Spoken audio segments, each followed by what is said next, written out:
Bismillahirrahmanirrahim. Assalamualaikum warahmatullahi wabarakatuh.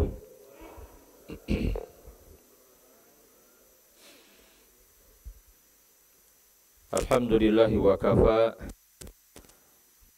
Salatu wassalam ala Rasulillah an-nabiyil mustafa wa ala alihi wa sahbihi ahli sidqi wal wafa, amma ba'd.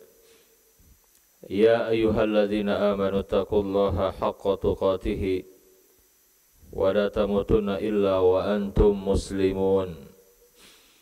Hadirin sekalian, Bapak Ibu dan juga jamaah rahimakumullah, alhamdulillah pada pagi hari ini Allah Subhanahu wa taala pertemukan kita kembali di kajian Ahad pagi Masjid Al-Hidayah yang kita cintai ini.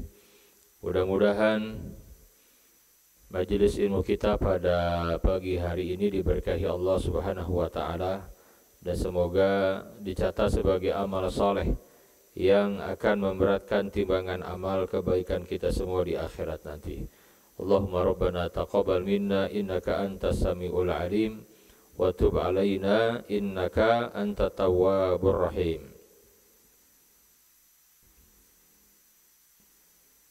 Hadirin sekalian, tema kita pada pagi hari ini adalah fitnah al-wahan. Di penghujung akhir zaman, ini fitnah yang digambarkan oleh Nabi yang mulia sallallahu alaihi wasallam 14 abad setengah yang lalu, Pak. Dan ini juga yang menyebabkan umat Islam lemah, berpecah belah, tidak bersatu, sehingga kita menyaksikan bagaimana musuh-musuh Islam dengan mudahnya menguasai kaum muslimin. Bahkan yang di depan mata kita saat ini adalah genosida di Gaza, Palestina, dan umat Islam yang jumlahnya hampir 2 miliar tidak bisa berbuat apa-apa. Ini jumlah yang sangat banyak sekali. Tidak bisa berbuat sebagaimana mestinya. Nah, di antara penyebabnya adalah kalau kita membaca hadis Nabi yang mulia dan penjelasan para ulama, nampak sekali bagaimana al-wahan, fitnah yang sangat berbahaya menimpa kaum muslimin saat ini. Kita akan mengkaji dampak dan solusinya. Hadirin sekalian, dalam sebuah hadis yang sahih, Al-Imam Abu Dawud menyampaikan hadis ini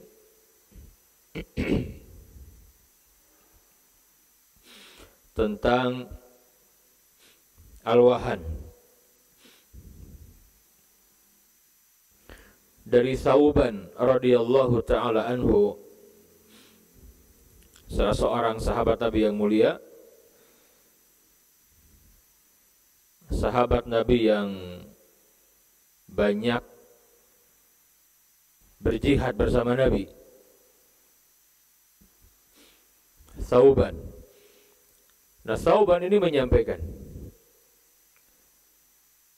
Rasulullah sallallahu alaihi wasallam bersabda, yushikul umam an tada'a alaikum kama tada'al akalatu ila qas'atiha. Yushikul umam, kata Nabi, Pak. Hampir saja umat. Maksudnya apa? Kata para ulama yang mensyarah hadis ini, orang-orang kafir, non-muslim, orang-orang kafir orang-orang yang sesat, antada'a alaikum kama tada'a al-akalatu ila qas'atiha, mengerumuni kalian dari berbagai penjuru, Pak. Sebagaimana mereka berkumpul mengerumuni makanan yang dihidangkan,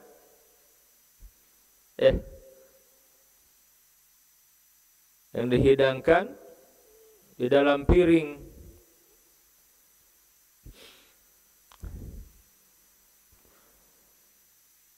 Faqala qail, ketika Nabi yang mulia menyampaikan sabdanya ini, wa min qillatin nahnu yauma idzin ya Rasulullah. Wahai Rasulullah, apakah jumlah kami sedikit di waktu itu sampai umat-umat itu, Pak, mengerumuni muslimin ini? Apakah karena jumlah muslimin sedikit gitu? Amin. Wa min qillatin nahnu yauma idzin. Apakah sedikit? Qala, Nabi yang mulia sallallahu alaihi wasallam menjawab, bal antum yauma idzin katsirun. Oh tidak, kata Nabi, justru jumlah kalian di waktu itu apa? Banyak. Ya. Justru jumlah kalian banyak. Walakinnakum gusaun ka gusais sail. Ini, Pak. Walakinnakum gusaun ka gusais sail. Akan tetapi kalian seperti gusa. Apa itu, Pak? Buih. Ya.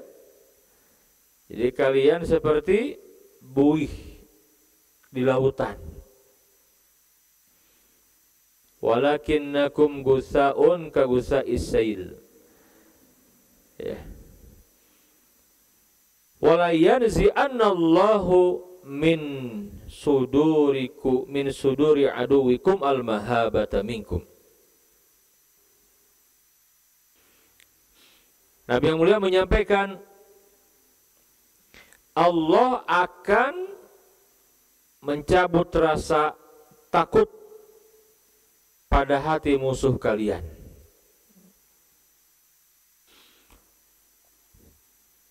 Wal yakzifanna Allahu fi qulubikumul wahan. Nanti Allah akan menimpakan ke dalam hati kalian al-wahan.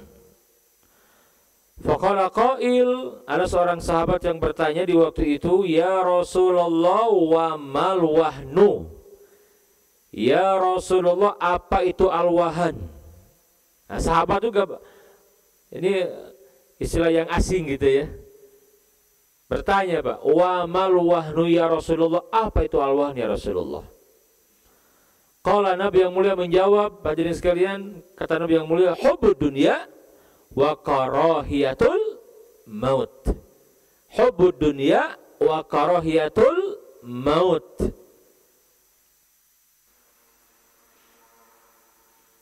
Jadi yang pertama disebutkan al-wahn itu cinta dunia, Pak.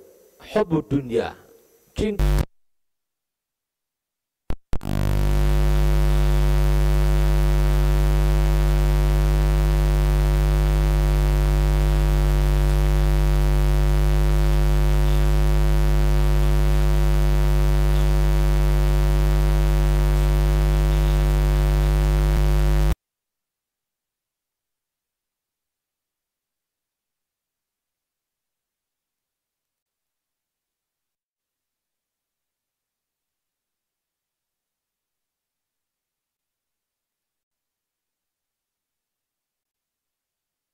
Saat ini kan tidak sedikit jumlahnya, betul tidak? Banyak, Pak. Umat Islam saat ini jumlahnya banyak. Nah, kurang lebih hampir 2 miliar lah. Ya. Kurang lebih Pak, jumlah umat Islam di seluruh dunia itu kurang lebih 2 miliar Pak. Tetapi kita melihat bagaimana umat Islam saat ini Pak. Yang pertama apa? Yang pertama, dilemahkan akidahnya. Yang kedua, dipecah belah persatuannya. Yang ketiga, ya, dijauhkan dari agamanya, Pak. Yang keempat, dilemahkan dalam masalah ekonomi.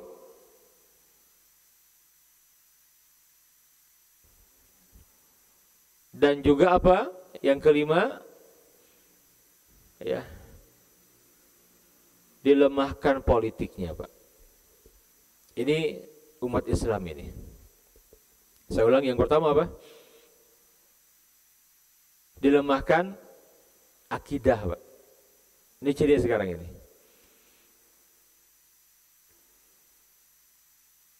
Yang kedua, dipecah belah persatuan. Yang ketiga, dijauhkan dari agamanya, dibuat bodoh. Yang keempat, dilemahkan ekonomi. Yang kelima, ya, dilemahkan, dijauhkan dari politik Islam, Pak. Ini ciri umat Islam.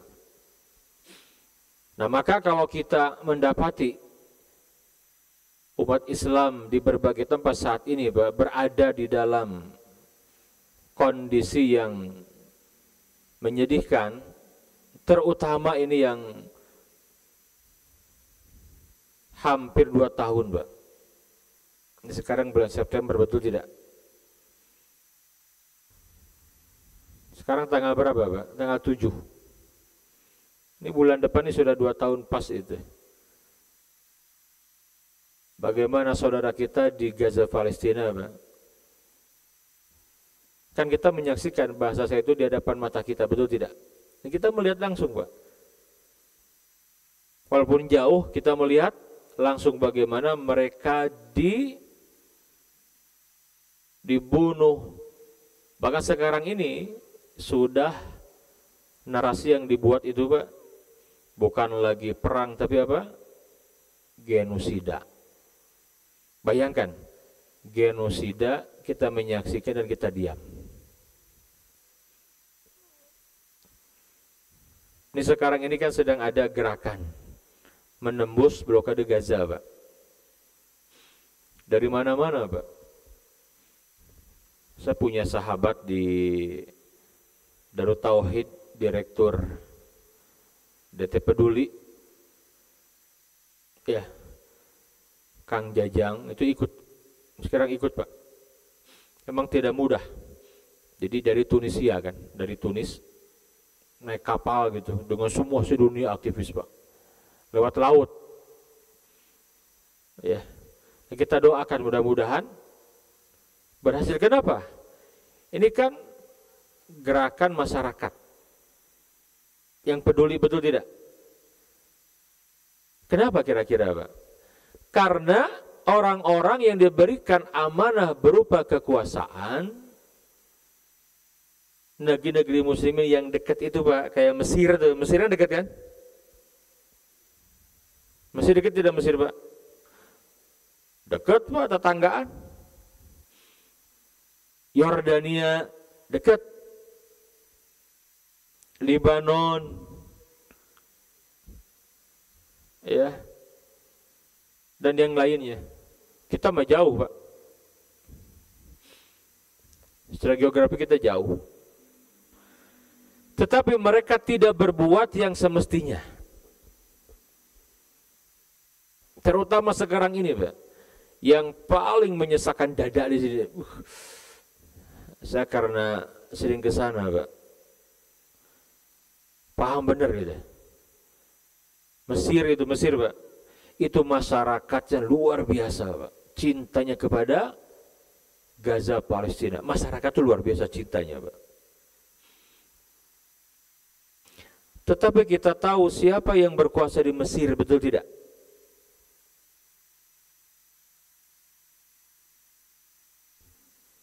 Itu kalau ada pengajian kayak begini, Pak. Ya, di Mesir, Pak. Nanti syekhnya pulang dari Mesir ditangkap 20 tahun, Pak, tanpa diadili, Pak. Tangkap 20 tahun itu. Khutbah Jumat, Pak. Itu kan mereka itu membaca teks. Kalau keluar aja nyerempet ngebahas masalah Palestina, Pak, terutama Gaza, perjuangan turun, Pak, 20 tahun, Pak.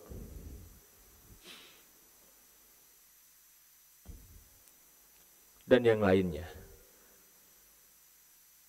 Di kita bagaimana, Pak? Alhamdulillah masih bebas, betul tidak?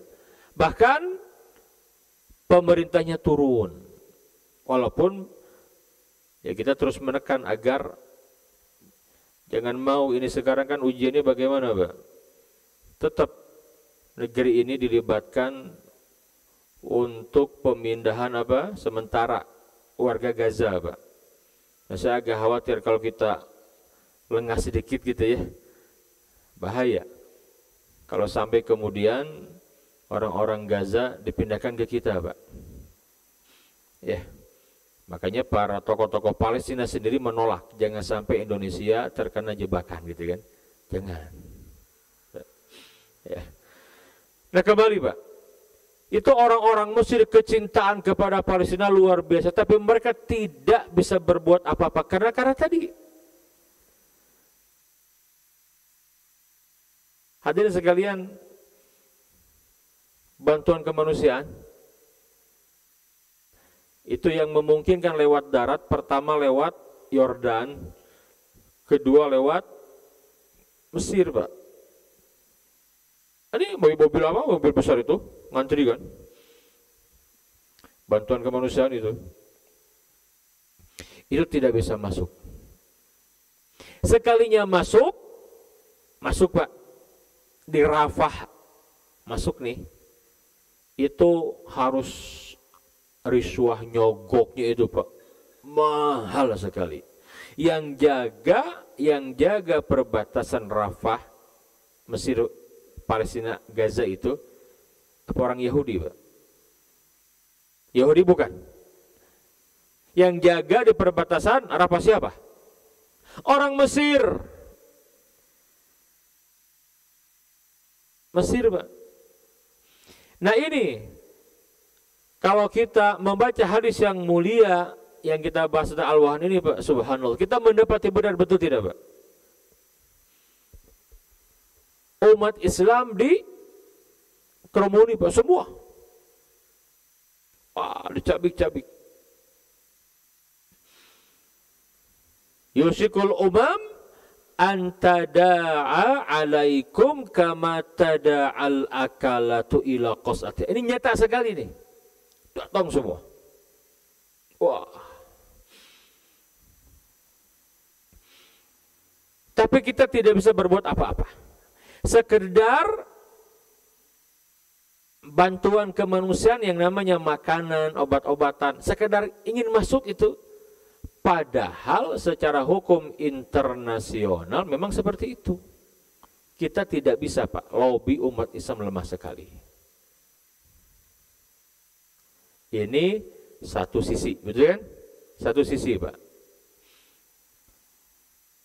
Jangan heran, walaupun jumlah umat Islam banyak, Nabi sudah menyampaikan, karena al-wahan yang menimpa kalian, al-wahan itu, Pak,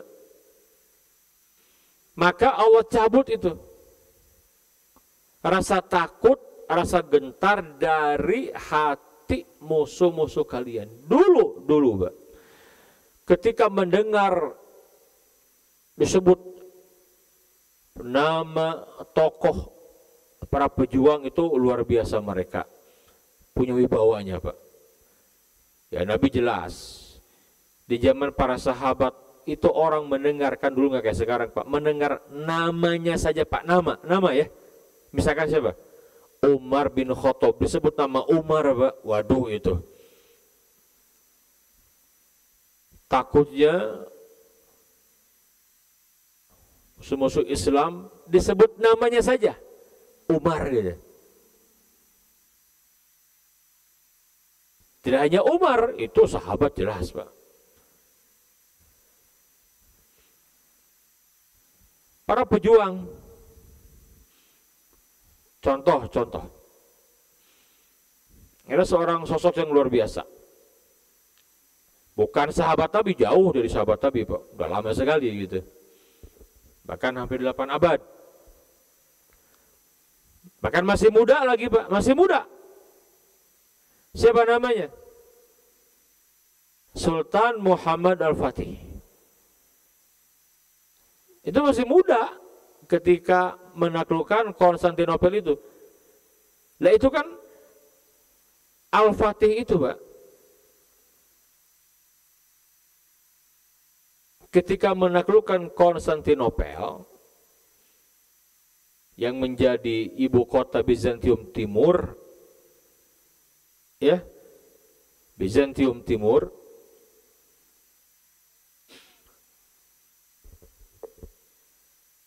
Al-Fatih tidak berhenti sampai di Konstantinopel saja.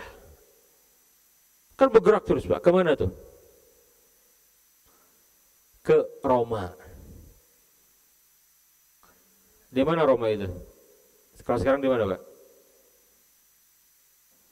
Itali kan? Vatikan itu kan? Gerak terus Pak. Disebutkan ketika para paus itu yang tinggal di Vatikan itu mendengar Al-Fatih bergerak Pak, menaklukkan apa? Roma, itu kosong. Pergi semua tuh. Siapa? Orang-orang yang ada di sana mendengar namanya saja Pak, takutnya luar biasa mereka. Tapi qadarullah kan, selalu ada pengkhianatan kan. Al-Fatih itu kan meninggalnya diracun Pak, dibunuh. Ya, diracun itu meninggalnya itu. Jangan heran Pak. Ya, justru cara Allah menyempurnakan nikmatnya gitu. Loh kok nikmatnya bagaimana kan, mungkin kita berpikir begitu ya. Ya, bagaimana orang meninggal diracun kok Allah menyempurnakan nikmatnya? Iya Pak, karena orang-orang yang seperti itu, yang cinta jihad Pak, Allah wafatkan dalam perjuangan. Itu kemuliaan bukan?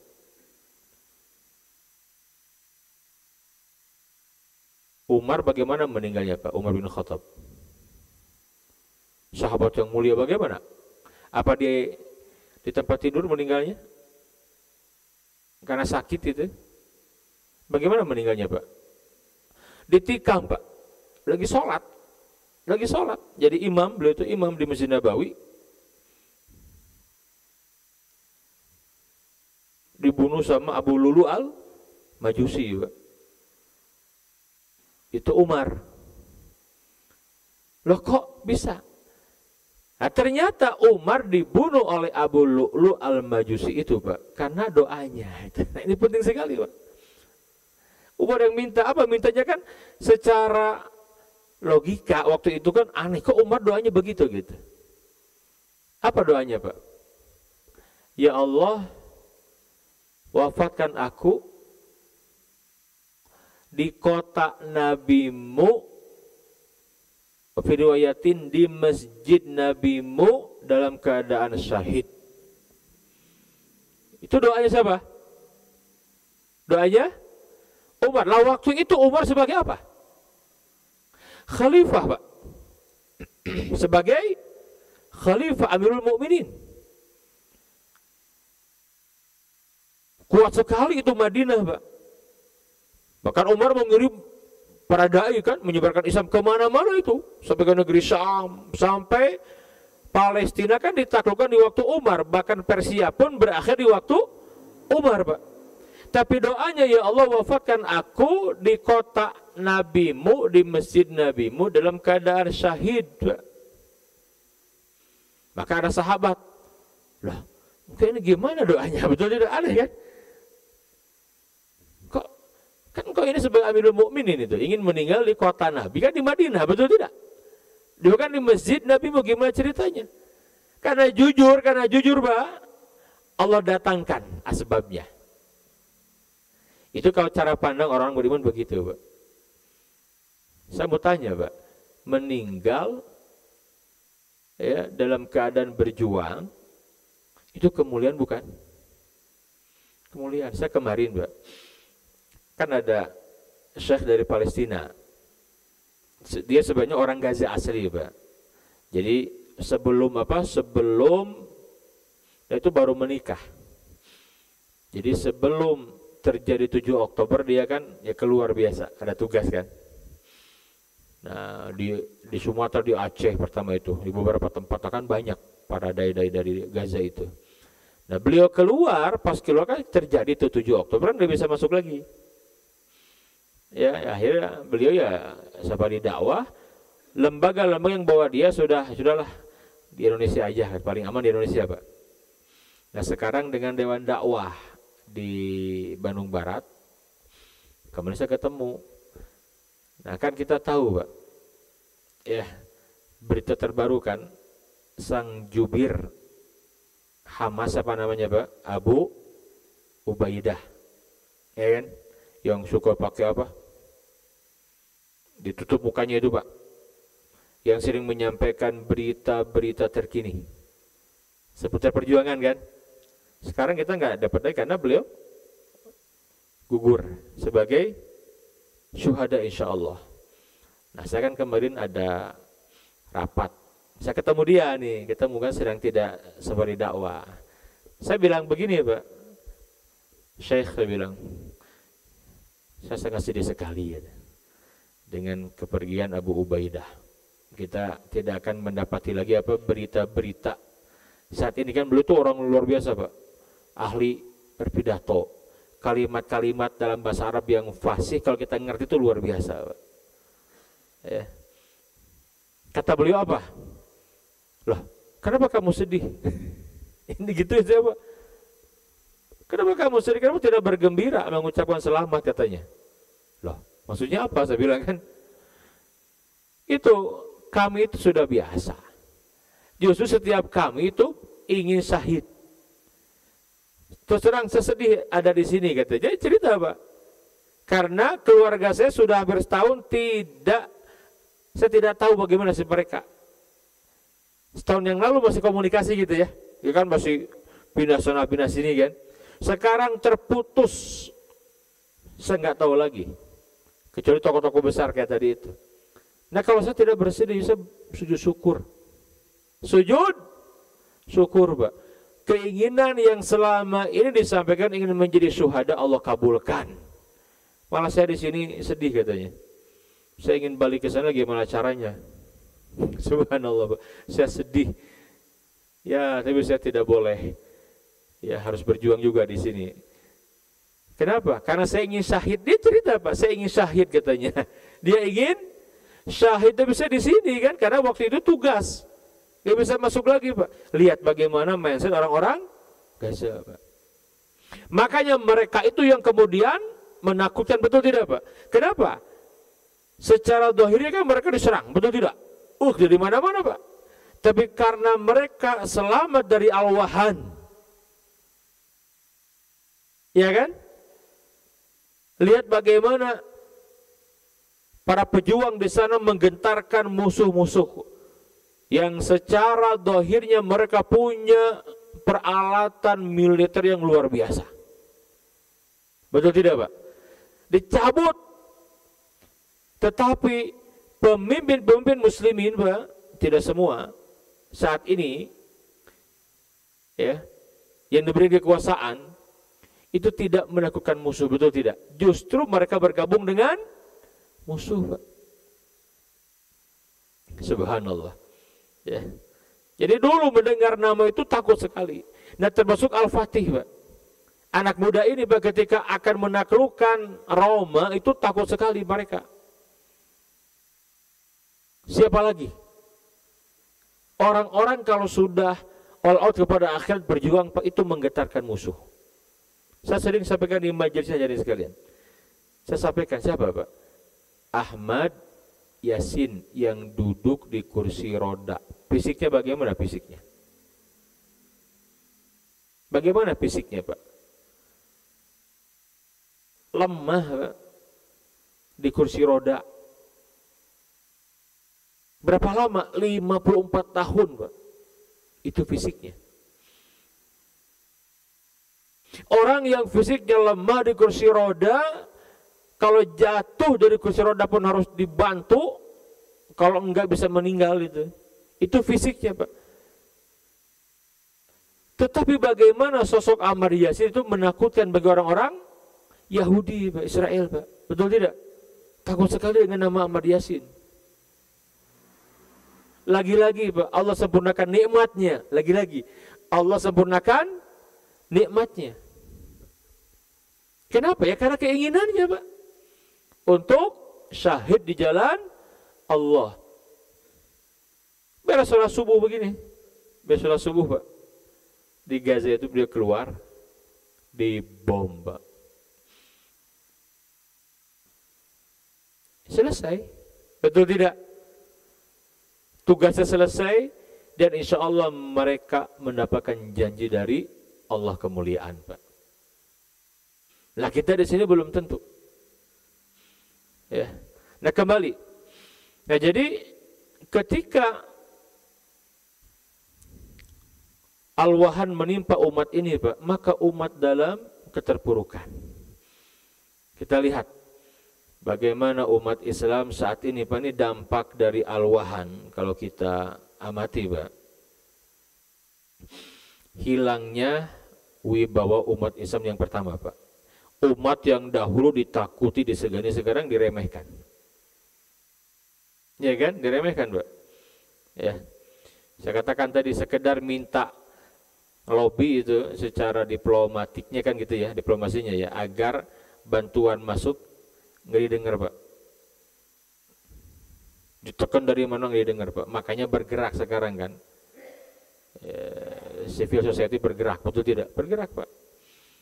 Kenapa? Ya bayangkan saja. Tiap hari kita melihat di handphone kita, betul tidak? Kelaparan terjadi, ya, genosida terjadi, Pak. Dan kita tidak bisa apa-apa. Loh, dulu berita itu kan nyampe ke kita lama. Sekarang bagaimana, Pak? Tidak usah nunggu berminggu-minggu, Pak. Hitungan menit nyampe itu berita di sana, Pak. Bagaimana, Pak? Video, Pak, kita lihat langsung. Bertebaran banyak sekali, Pak. Kita melihat nih. Apa dikira kita tidak akan ditanya oleh Allah?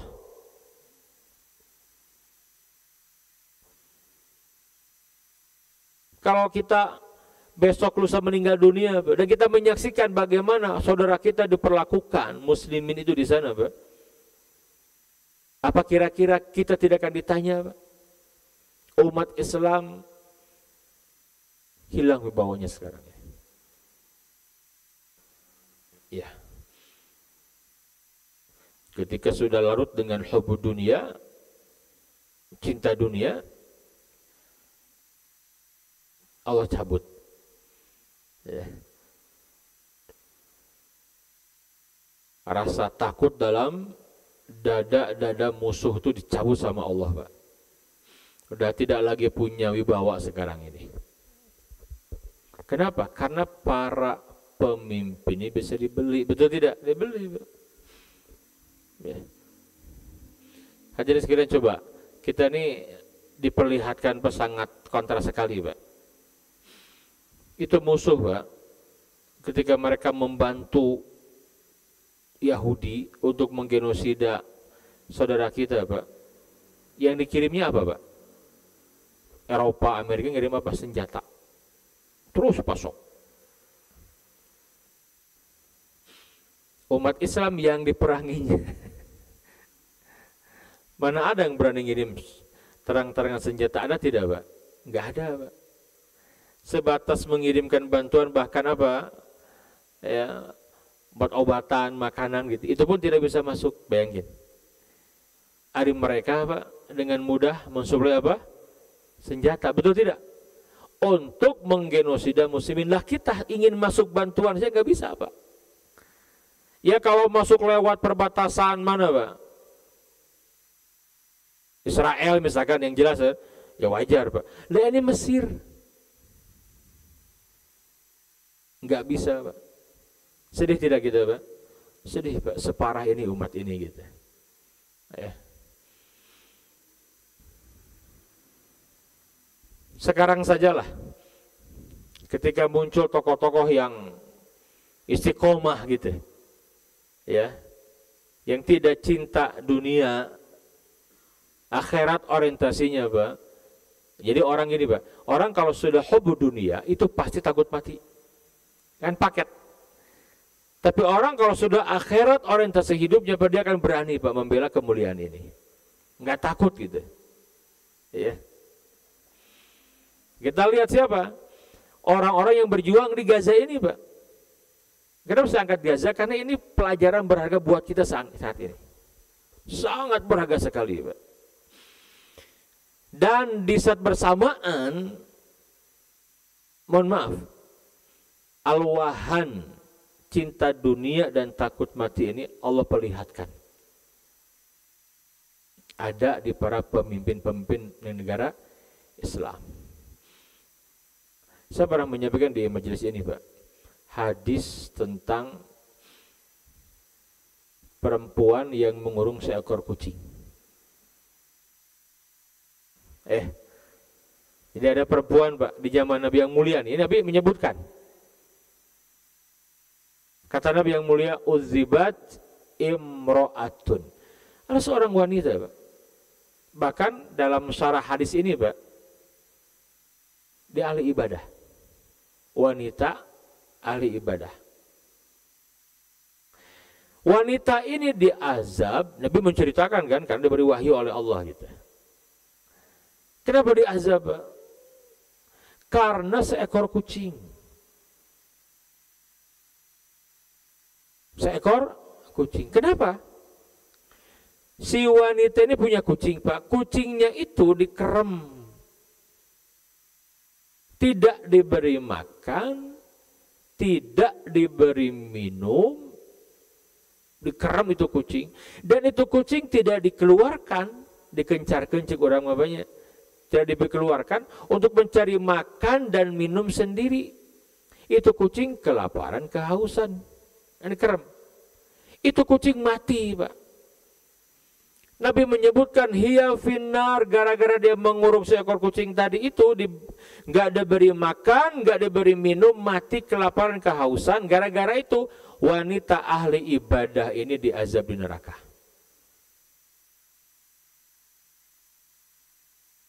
Dan sahabat yang mendengar hal itu begitu takutnya, Pak. Sampai-sampai Umar bin Khattab mendengarkan hadis ini, Pak. Luar biasa itu. Maka ini yang selalu Umar pegang. Ketika Umar menjadi khalifah, menjadi Amirul Mukminin, Umar menyampaikan apa, Pak? Lihat kalimat terkenal Umar, Pak.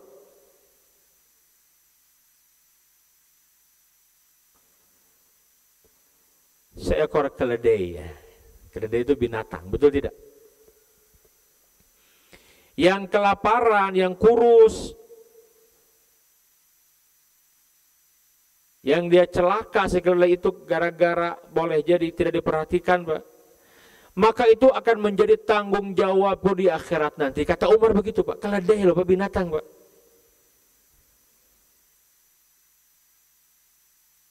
Itu begitu takutnya Umar gitu. Ya. Nah sekarang, Pak,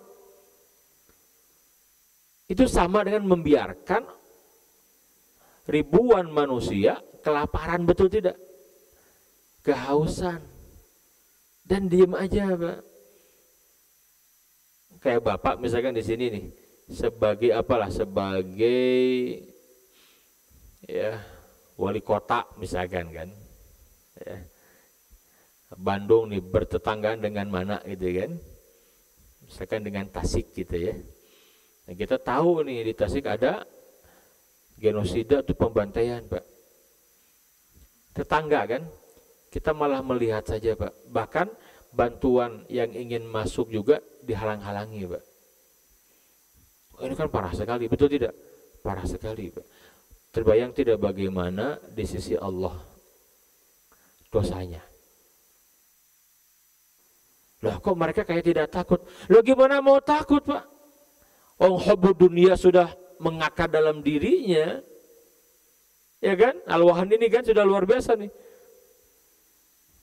takut sekali. Hilang apa hilang? Jabatan, takut sekali mereka Pak. Ya. Maka dampaknya ketika sudah hubbu dunia, ya sudah, takut mati pasti itu. Ya. Padahal ujung dari orang-orang yang diktator, yang zalim itu pasti kehancuran. Gak usah jauh-jauh Pak. Beberapa hari ini kita kan diuji. Betul tidak? Siapa Pak? Ya para wakil rakyat kita. Betul tidak? Yang memamerkan apa Pak? Kekayaan. Dan cara Allah, ya, cara Allah Pak, untuk menghinakan itu mudah sekali, betul tidak? Gara-gara apa Pak? Gara-gara beberapa kalimat yang keluar. Yaitu kan izin Allah, betul tidak Pak?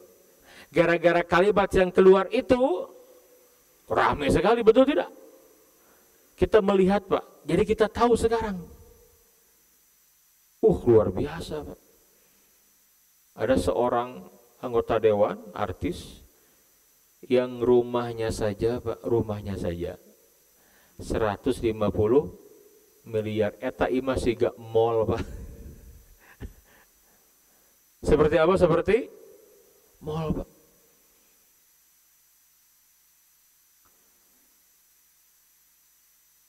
Yang di atas ada kolam renang, kalau udah renang Pak, ingin makan itu kan, lihat, ingin makan, kan ke atas riwah modelnya itu area lip khusus. Bukan lip bawa orang, bukan lip bawa makanan, di dapur gitu kan. Lihat, paling gimana Pak, saking ininya gitu kan.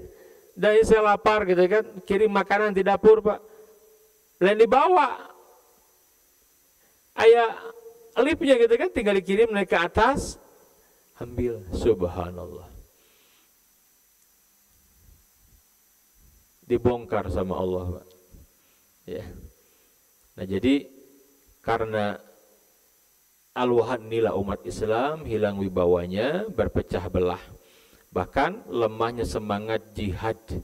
Nah gara-gara Al-Wahan ini Pak, makanya kita dapati kenapa kok Palestina ini susah sekali gitu kan, kayak lama sekali ya. Ya karena tadi orang-orang yang diberikan amanah berupa kekuasaan, ya mereka tidak berbuat sebagaimana mestinya Pak. Lemah. Bahkan umat Islam sendiri pun dihalang-halangi oleh mereka gitu. Ini Al-Wahan.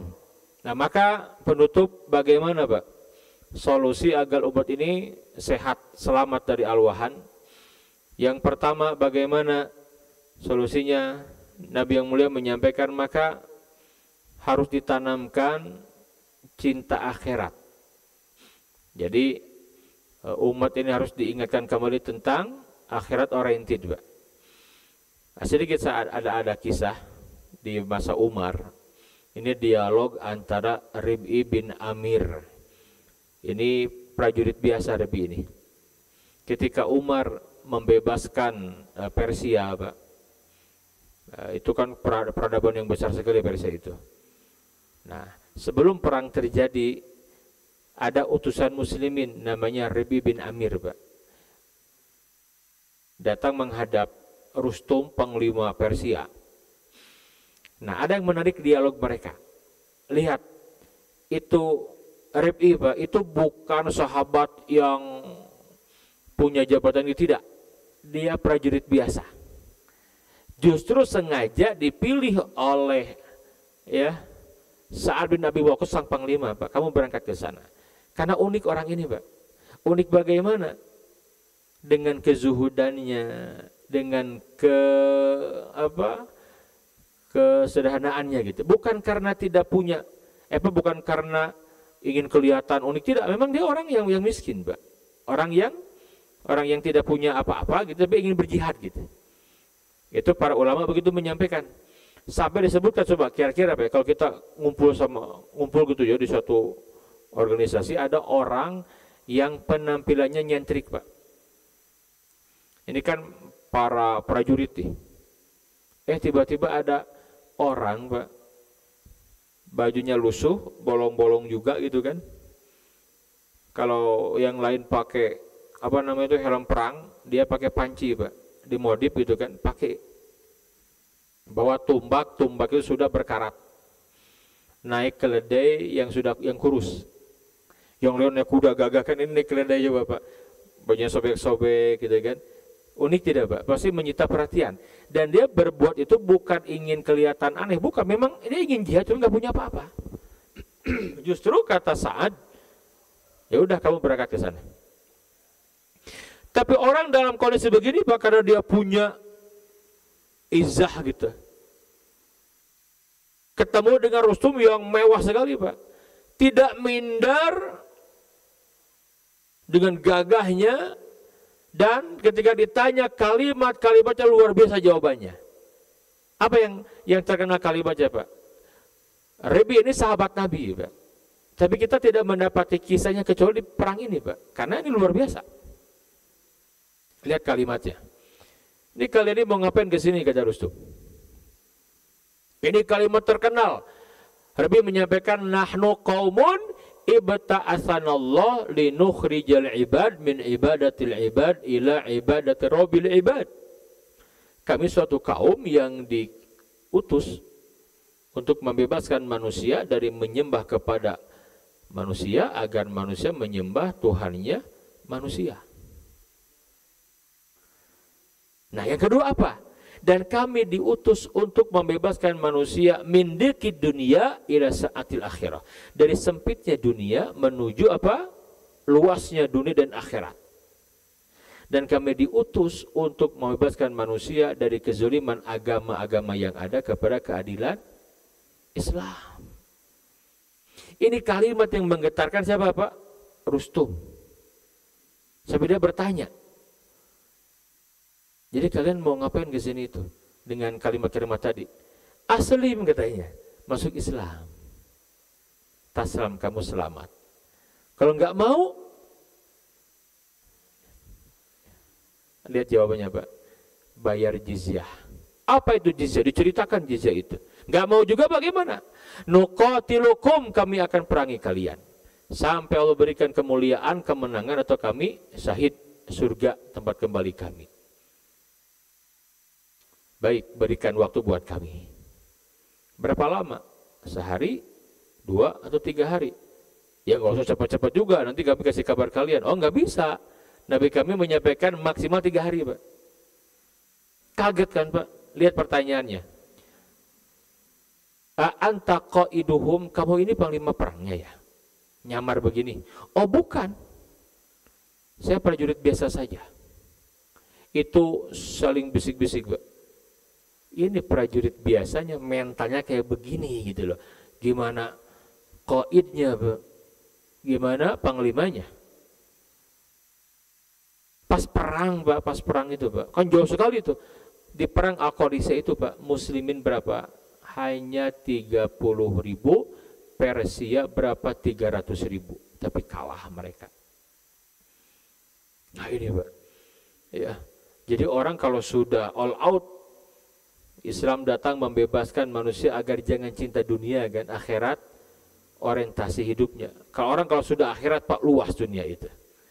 Dan beda dampaknya. Orang akan segan. Ya kalau pemimpinnya bisa dibeli, disogok, betul tidak, Pak? Alah, sogok udah nggak ada wibawa, Pak. Tapi kalau pemimpin punya prinsip, Sekali ngomongnya bagaimana wibawanya luar biasa. Ya. Nah, jadi memang harus dikembalikan lagi Pak. Islam mengajarkan apa data itu untuk membebaskan manusia dari penghambaan, bahkan dari cinta dunia kepada apa? Kepada cinta akhirat. Ya. Nah, kemudian kedua apa? Yang kedua harus dikuatkan iman dan amal solehnya Pak. Ya, iman ini luar biasa. Dan terakhir, solusinya bagaimana agar umat kembali lagi Pak? Maka solusinya adalah bangun persatuan umat Islam. Makanya sekarang ini dakwah untuk mengajak umat bersatu itu urgen sekali Pak.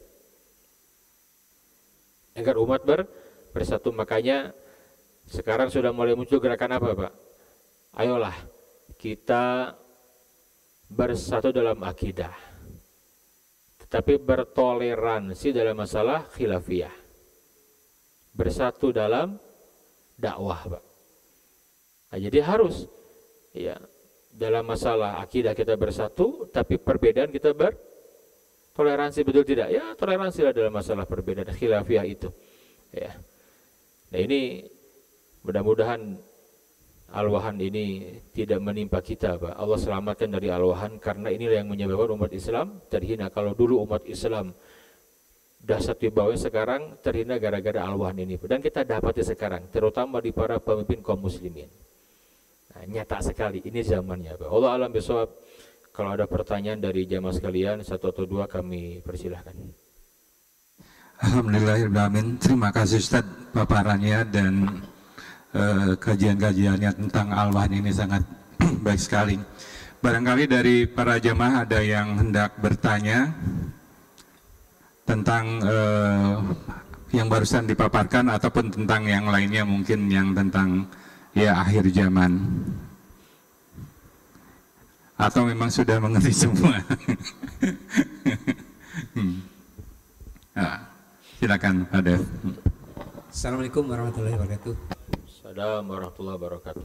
Bertanya sedikit Ustadz terkait dengan saya nggak tahu detailnya apakah itu hadis atau cuman nasihat ulama bahwa kita wajib mengejar dunia seperti hidup 1000 tahun, dan juga wajib mengejar akhirat seperti mau mati besok gitu. Jadi ini kan artinya bahwa dunia pun juga harus dikejar gitu. Seperti apa korelasi antara kita berdoa untuk menghindari al-wahan dengan statement yang tadi itu. Terima kasih. Assalamualaikum warahmatullahi wabarakatuh.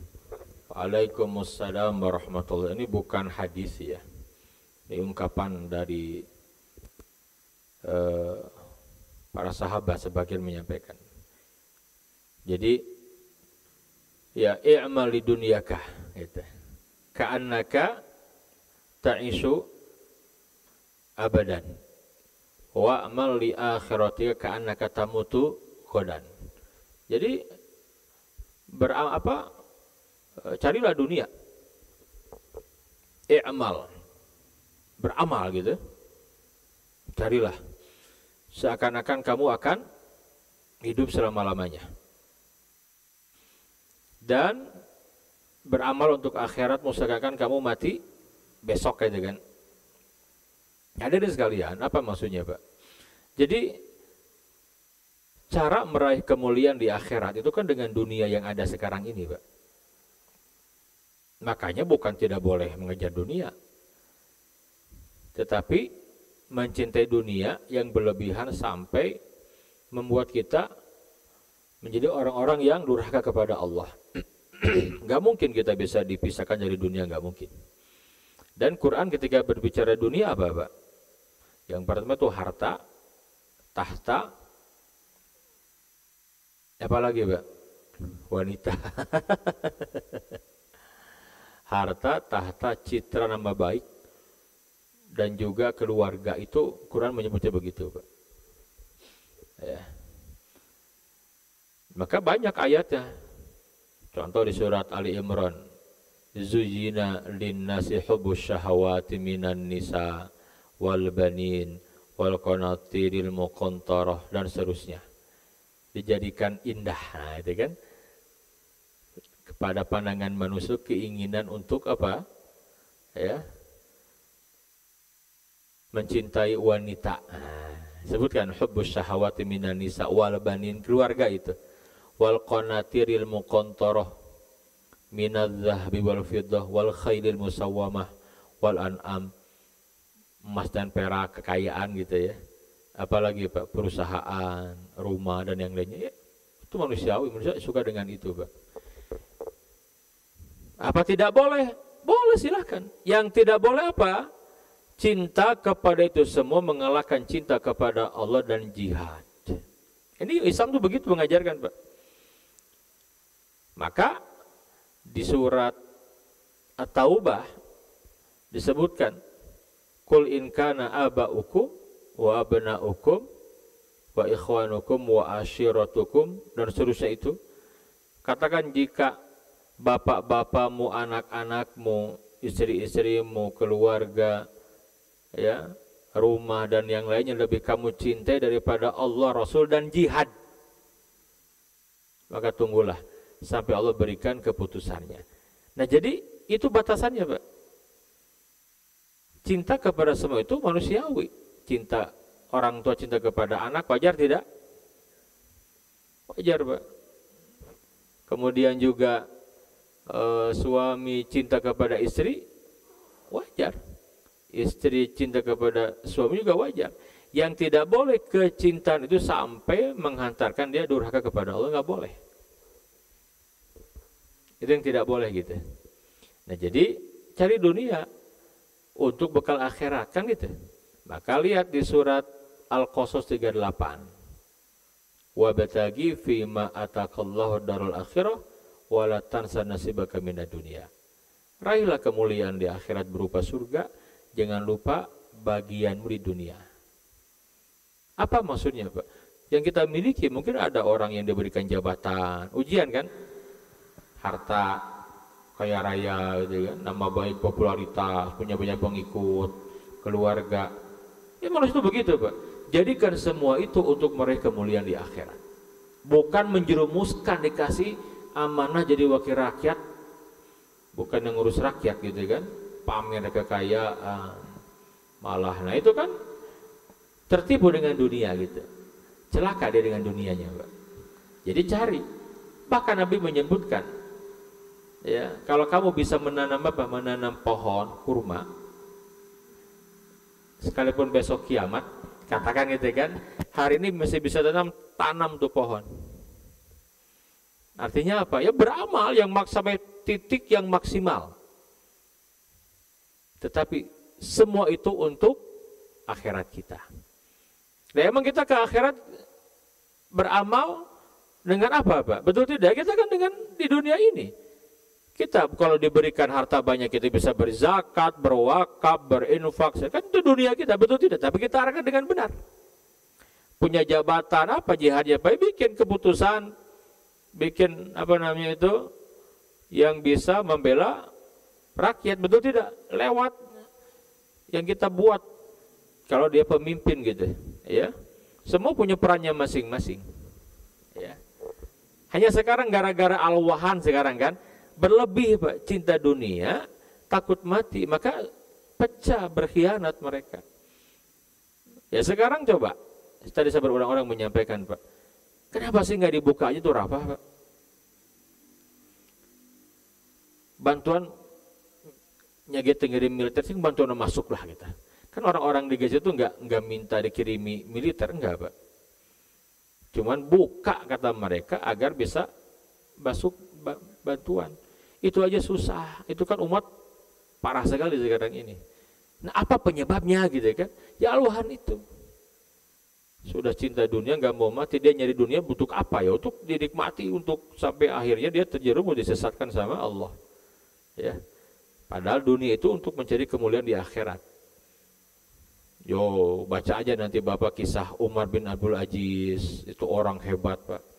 Oh usah lama-lama, 2 tahun setengah jadi pemimpin, keadilan di mana-mana Pak. Kenapa? Allah nolong. Mau 3 periode, mau 4 periode, mau 3 periode, kalau tidak Allah tolong ya repot. Ya, karena dia tadi cinta dunia dan takut mati. Orang kalau akhirat orientasi hidupnya dia nggak takut. Makanya ada yang dicari apa? Kemuliaan. Nanti Allah beri kemuliaan. Gitu. Ya. Allah alam bisawab. Barangkali masih ada pertanyaan. Coba mental satu lagi mungkin Ustaz. Siap. Ini sudah mulai habis jamaahnya nih. Ya, Assalamualaikum warahmatullahi wabarakatuh. Mengenai tentang Palestina tadi, kita lihat sekarang kan yang memang sebenarnya menyerang secara agresi yang berani itu hanya Iran. Mesir ya seperti tadi Rafah aja gak dibuka. Nah, yang saya ingin tanyakan, Iran kan memang boleh katakan akidahnya Syiah. Nah, sekarang bagaimana sikap kita selain terhadap Iran itu, mendukung Syiah, mendukung seperti apa kan? Ya. Itu sih, Masih saja. Saya pernah menyampaikan di majelis ini ya, udah agak lama juga ketika Iran itu ya. Nah, jadi intinya gini Pak, Iran itu punya kepentingan secara politik dalam negeri mereka Pak. Mana buktinya? Sekarang nggak ada lagi. Selesai. Itu jelas sekali Pak. Karena waktu itu tokoh-tokoh hebatnya habis Pak, dibunuh sama Mossad gitu ya kan. Selesai, orang Israel Pak, selesai.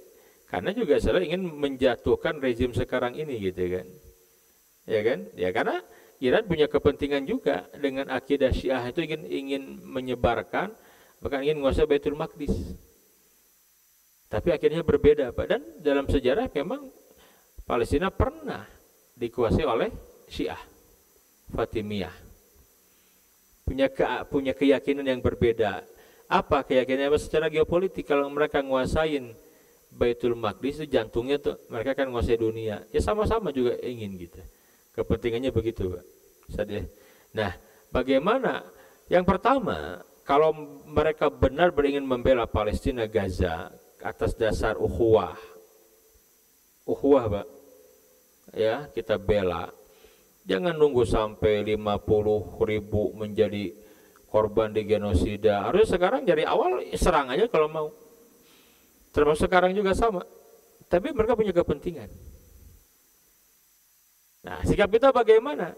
Sikap kita, ya Nabi juga memberikan tuntunan ketika ya dahulu Romawi dan Persia berperang kan, saya pernah menyampaikan turunnya surat Ar-Rum.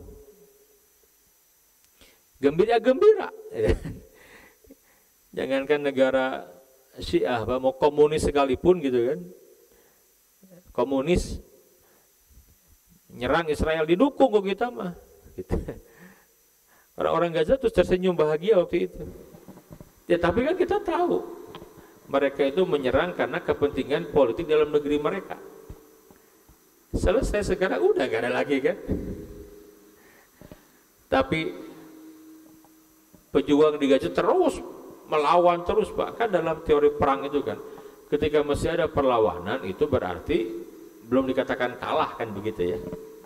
Walaupun secara logistik kan jauh sekali Pak. Ya sekarang kan lihat, pemimpin tertingginya kan sudah gugur di Palestina itu. Yahya Sinwar, siapa lagi, Ismail Haniyah, yang kemarin Abu Ubaidah gitu kan. Tapi apa berarti perlawanan? Tidak, karena sudah jadi tekad mereka. Apa tekadnya itu? Tidak ada yang bisa menghentikan perlawanan kami kecuali kematian. Itu saja mereka itu Pak. Oh ini kalimat menggempar karena kita yakin yang menang muslimin. Lihat saja Pak. Kan kita diuji karena kita terlalu mengandalkan logika kita Pak. Terlalu yang dijadikan acuan itu logika kita. Itu hitungan di atas 19 putih itu gitu. Kita lupa dengan sejarah bagaimana mengajarkan. Quran menceritakan, betul tidak Pak? Bagaimana Allah binasakan kesombongan Fir'aun yang secara dohirnya Nabi Musa bersama umatnya itu Pak Bani Israel sudah tidak mungkin bisa selamat lah. Lari dikejar kan, tentara banyak di belakang, di depan laut Pak. Udah nothing itu, udah nggak mungkin Pak. Justru ketika sudah tidak ada yang digantungi, Dalam kondisi begitu tuh Allah berikan ya keselamatan mujizatnya, Pak. Dan yang begitu banyak kisah di Quran itu. Di kita saja, di negara kita merdeka tuh ketika bagaimana kondisinya, Pak? Kita merdeka ketika puncak penjajahan oleh Jepang. Kan Jepang tuh nggak lama jajah kita, 3,5 tahun saja Jepang itu, Pak. Nggak lama. Yang lama tuh Belanda. Tapi 3,5 tahun Jepang menjajah kita tuh tingkat kezolimannya dahsyat. Coba ada kerja paksa, ya kan? Ada apa istilah itu? Kedarodi ya, Pak? Ramusa itu kan? Justru Indonesia merdeka itu ketika dalam puncak kegelapan seperti itu. Ya nanti Allah kirim sesama orang zolim kan sibuk.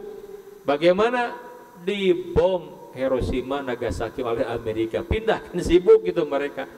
Nah lagi sugane kan nanti Allah punya caranya gitu. Ya saya juga kembali berharap kenapa nggak lama itu Iran nyerang Israel gitu. Berantepkan bola sinalila gitu kan. Negara Lut tapi ngasa kede ngeset enggak sepoho deui kan. Jadi kalau ditanya sikap ya kita gembira kita kudu gembira bungah gitu. Iran nyerangkeun antepkeun kan belum pernah tuh Tel Aviv diserang seperti itu dalam sejarahnya kan. Nah eureun bet eureun gitu. Nah jadi dia tetap punya kepentingan ya. Nah, tapi kalau orang murni karena Islam Pak, ya nggak akan berhenti lawan terus tuh. Tapi sekarang kan terkotak-kotak itu ya aman lah kepentingan dalam begini enggak selesai gitu kan. Nah jadi kalau ditanya gembira harus gembira kita. Saya katakan jangan orang Syiah, orang-orang ateis saja kita dukung. Kalau mereka berperang menyerang Israel, dukung ke orang gitu. Kamu orang Islam, oh komo gitu kan. Cuma kan orang Islam tadi ke sarareken sarena dilateuing Pak. Eta geus di genosida cara ricing kene gitu kan masih belum maksimal lah ngabantu belum gitu. Ya memang inilah PR kita, diuji kita, semua diuji Pak. Orang Gaza diuji, kita pun di sini diuji, semua diuji. Ya, Allah alam bisawab. Itu saat cekap Pak ya. Alhamdulillah sampai karena waktu sudah menjelang siang dan kita sekarang mungkin ada hidangan dulu nanti makan. Tapi sebelumnya kita tutup aja dengan doa kafaratul majlis. Subhanakallahumma wa bihamdika asyhadu an la ilaha illa anta astaghfiruka wa atubu ilaik. Assalamualaikum warahmatullahi wabarakatuh.